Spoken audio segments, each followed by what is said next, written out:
Helo, Jeian I fi, a dyma ni yn Gilycwm, a chi bown o fod yn nabod partner i yn well, sef Wyn Jones, sy'n mas yn De Affrica yn ware gyda Llewod. Yn ddiweddar nawr, fi'n credu mae mwy o bobl yn nabod bwyty lle neu beth bynnag, ond chi bod i ddechrau, ti'n bod propi o'r diwedd y dydd. So, ti'n bod, dyn nhw ddim mor famous ambell waith. Ti'n bod, mae fe yn go cool, fi'n credu mae fe yn go nerfus, wel, mae fe yn nerfus cyn gemau.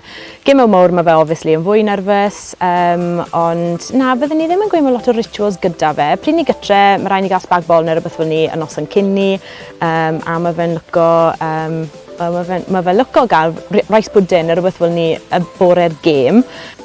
Gemau fawr fi yn go nerfus I watcho nhw. Fi'n treol ddim dangos e mor gymaint â ni, ond ydw, fi'n treol tecso, treol bod yn go supportive, ond na, pryd mae'r gêm lan, mae fe'n go anodd I gwylio I fod yn onest, so fi yn ambell waith sa'i yn watcho fe'n fyw, fi yn recordo fe a wedyn ni just yn watcho fe tu ôl I pawb arall, so ambell waith pryd mae fe'n neud rhywbeth da fel sgori trai neu ennill scrum neu rhywbeth fel ni, fi'n cael text messages a sa'i di gweld e, so mae fe'n exciting wedyn I gweld beth sydd I ddod.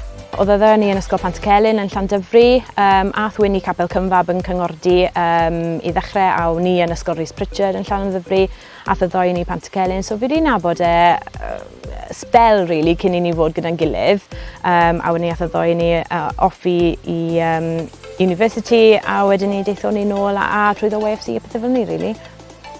Mae diwrnod mawr fod nawr yn mis Medi, so dibynnu ar quarantine a pethau, gobeithio bydd e'n ôl 2 wythnos cyn y priodas, ond ar hyn o bryd ni ddim yn gwybod. So gewn ni weld, mae popeth wedi croesi, so na fe, gewn ni weld. Fi wedi cael special delivery fan hyn o cap Llewod Wyn, so mae fe yn Llewod 842, so dath o'n nôl o Edinburgh. Ar ôl I fe ware, oedd ddim moyn mynd â fe all the way mas I South Africa, so dath yn ôl gyda.